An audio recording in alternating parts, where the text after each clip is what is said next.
Chapter 3. Momma's Way. Elise gathered herself and quietly exited the study at her mother's command.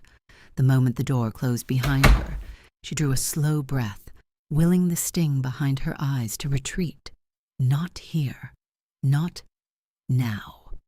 As she made her way back toward the sitting room where her father and Malik waited, she carefully composed her face, determined not to let a single tear escape.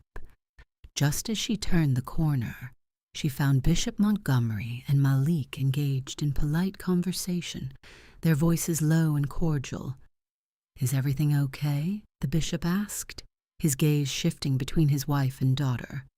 Before Elise could answer, Geneva stepped forward smoothly. "Everything is fine," she said. "I was simply sharing a contact." The bishop's eyes lingered on Elise a moment longer. There was a question behind them, one only a father could ask without speaking. Elise felt it. For a brief second, she feared he could see straight through her, but she smiled gently. "Everything's fine, Daddy." The words left her mouth effortlessly. The lie did too. Elise crossed the room and kissed her father's forehead. "I'm going to head out." "That fast, huh?" Bishop Montgomery asked with a faint smile. She shrugged lightly. "I'll be back later this week." "Drive safe, baby." "I will." She gathered her purse and keys and headed toward the foyer. As she passed Malik, their eyes met briefly. Something shifted. Before she could reach the door, Geneva's voice floated across the room. "And don't forget to call Amara." Elise forced a smile. "I won't." Without giving her mother another opportunity to speak, she opened the door and stepped outside. The evening air felt cooler than she expected. For a moment she stood on the front porch, grateful to be away from the weight of the house. Then she heard the door open behind her. Malik, of course. "So, that's it?" he asked. Elise turned. "What do you mean?" He stepped onto the porch and let the door close behind him. "We haven't spoken in over a month." His voice wasn't angry. If anything, it sounded disappointed. "I text. I call. You disappear." Elise looked toward the driveway. "But I show up here and get a hello like I'm the cable guy."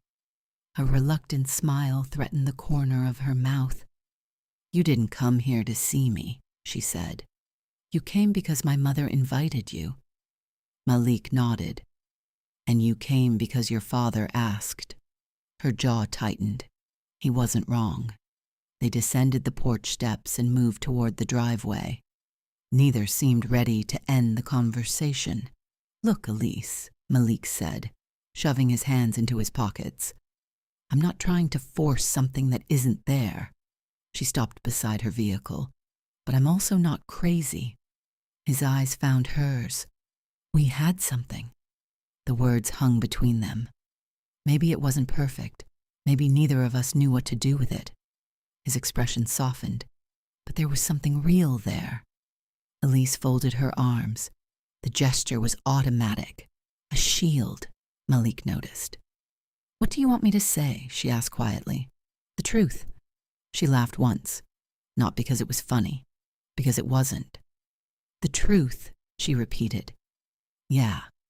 For a moment she stared at the house, at the glowing windows, at the place that had shaped nearly every decision she'd ever made. Then she looked back at him. "The truth is complicated." I figured. "The truth is, everybody wants something from me." Malik said nothing. "The church wants something. The board wants something. My mother wants something." She swallowed. "My father." Her voice caught. "My father is trying to make peace with leaving, and everybody keeps acting like the succession plan matters more than the man." Malik's shoulders softened. For the first time all evening, he wasn't looking at Assistant Pastor Montgomery. He was looking at Elise, just Elise. "And where are you in all of that?" he asked. The question hit harder than she expected, because she didn't have an answer. Malik stepped closer, not enough to crowd her, just enough to let her know he was still there. You know what I think? What?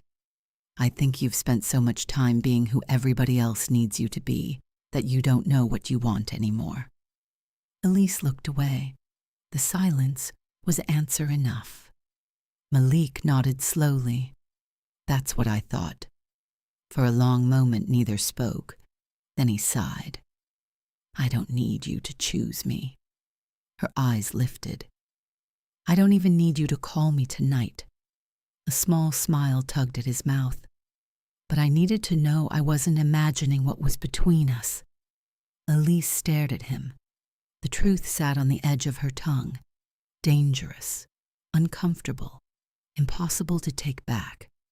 Finally she spoke. You weren't. The words came out barely above a whisper. But Malik heard them. The smile that followed wasn't triumphant. It was relieved, like a man who'd finally stopped questioning his own memory. Okay, he said softly. Elise unlocked her car. Okay? He nodded. Okay. For some reason, that hurt more than if he'd argued, because for the first time he wasn't asking for anything. He was simply letting her go. Elise reached for the car door, then stopped. Malik noticed. What? She looked at him for a long moment before shaking her head. Nothing. A faint smile touched his face. That's never true when you say it. Despite herself, she laughed softly. The sound surprised them both. Malik leaned against the side of her car. Come on, say it. Elise sighed. You really want to know? Always. She studied him. The tailored shirt, the steady career, the patience, the emotional maturity that had somehow become even more attractive with age. You're good on paper, Malik. He blinked, then scoffed. Wow.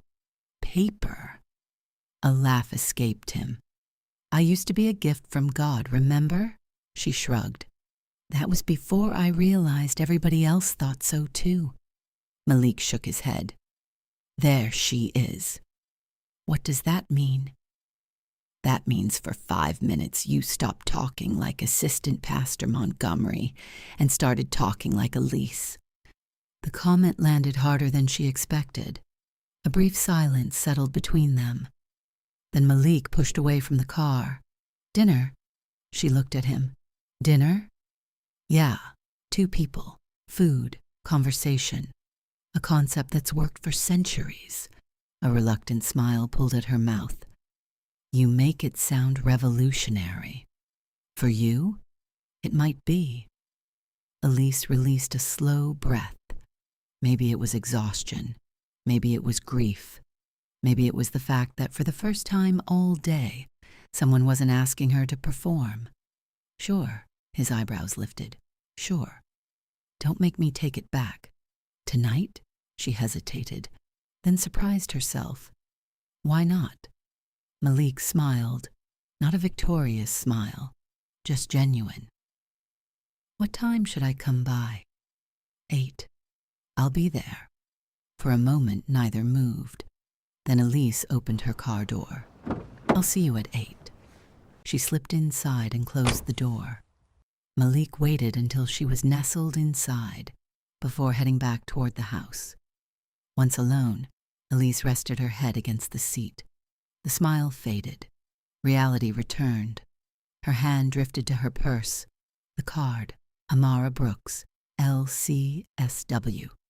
She pulled it out and stared at it for a long time, long enough for the moment in the house to disappear from her thoughts, long enough for the excuses to run out. Finally, she unlocked her phone and entered the number. Almost immediately, the automated message appeared.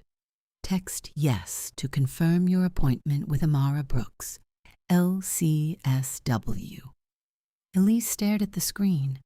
The word felt heavier than it should have, not because it was difficult, because it was honest, because it acknowledged that something was wrong, that she couldn't keep managing it alone. Her thumb hovered over the keyboard, then quietly, finally, yes. The confirmation appeared seconds later. Elise exhaled. Not relief, not yet, but maybe the beginning of it. She started the engine, rolled up the windows, and pulled away from the curb. There was barely enough time to breathe before she had to become someone else again. She hit the gas and gave her car a command. Alexa, play Who Is He by Infamous on Spotify.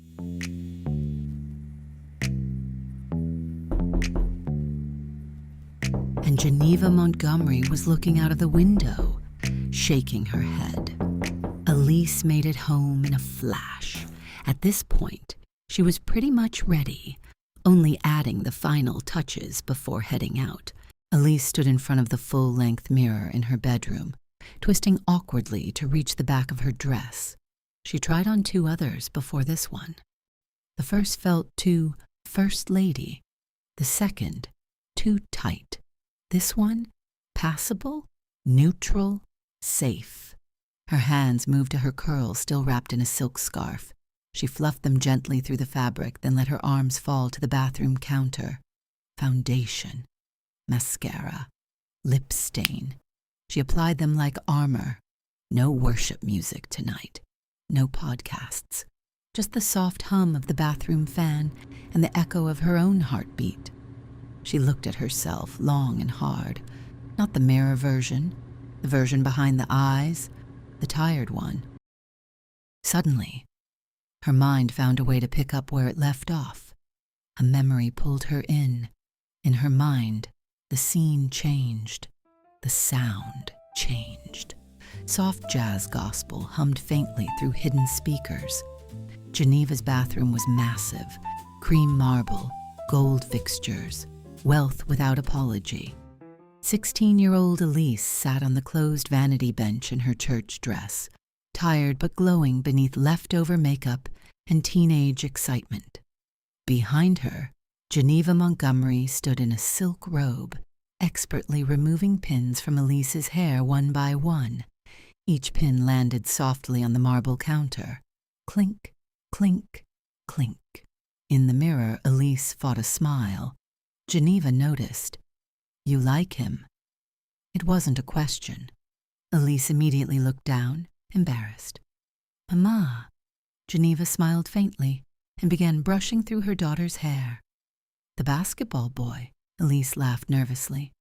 He plays football too. A moment passed. He is handsome. The admission caught Elise off guard. She looked relieved. You think so? Of course I do. I have eyes. Geneva gently wiped makeup from beneath Elise's eye with a cold cream cloth. Tender, measured. And he seems polite enough, speaks well, smiles at everybody. Those things matter. Elise smiled to herself then, but charm is not structure. The smile faded slightly. Geneva carefully set the cloth down. Baby. Boys like that are raised to be liked, not followed. Elise watched her through the mirror. As Geneva spoke, she moved slowly around the room, removing jewelry piece by piece. A bracelet, small earrings, a delicate chain around her neck. Sure, he's cute. Sure, he's into sports. But sports are a gamble. There's a question mark over his future. She placed the necklace into a velvet jewelry tray. And Montgomery women do not build their lives on question marks. Elise shifted slightly. I just said I liked him. I know. Soft, calm. That almost made it worse. Geneva walked behind her daughter again and rested her hands lightly on Elise's shoulders. Listen to me carefully. Their eyes met in the mirror. People think love is this emotional little thing that just happens to you. A small smile touched Geneva's lips. It isn't. She began applying moisturizer gently to Elise's face as though she were preparing royalty for bed. Love is strategic. Affection is hierarchical. Intimacy is political. Elise listened quietly, absorbing it. And desirability must serve destiny. A beat passed. People gamble when they have nothing to lose. But people with empires. Geneva smiled faintly. We manage assets. We secure assurance. Elise looked unsettled now, not angry, just young enough to still want permission to be normal. That sounds sad. Geneva paused. For the first time, something real flickered across her face. Exhaustion, history, knowledge. Then it was gone. No, baby. She leaned down and kissed the top of Elise's head. Poverty is sad.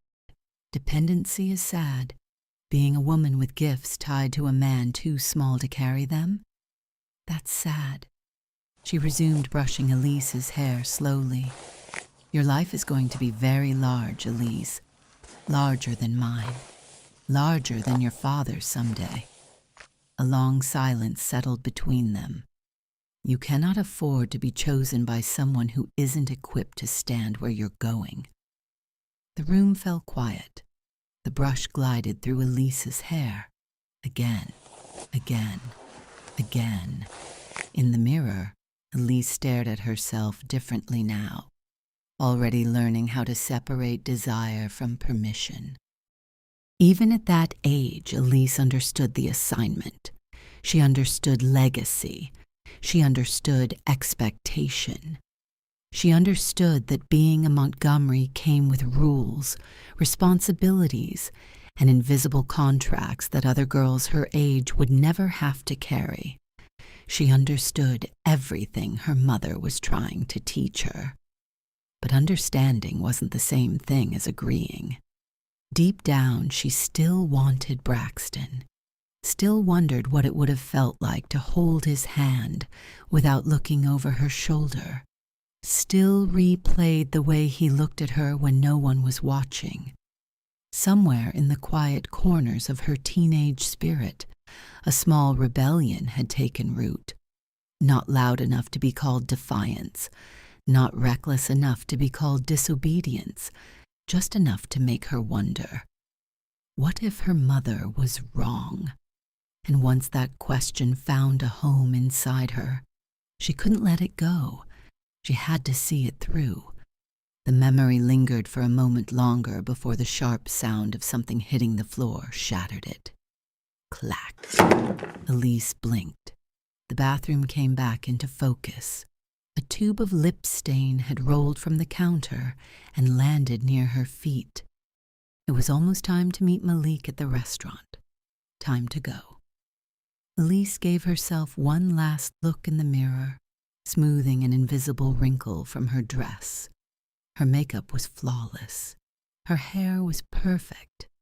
Everything was exactly where it should be, except her thoughts. For a moment, she stared at her reflection, wondering if she was getting ready for dinner or walking willingly into Geneva's trouble. Then she grabbed her purse, slipped on her heels, and headed for the door.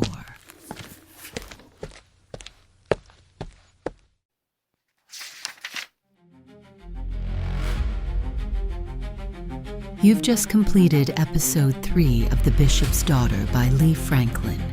Join us next week at 7 p.m. for episode 4 as the story continues to unfold. Please remember to like, share, and subscribe so you don't miss a moment of the journey. See you next week.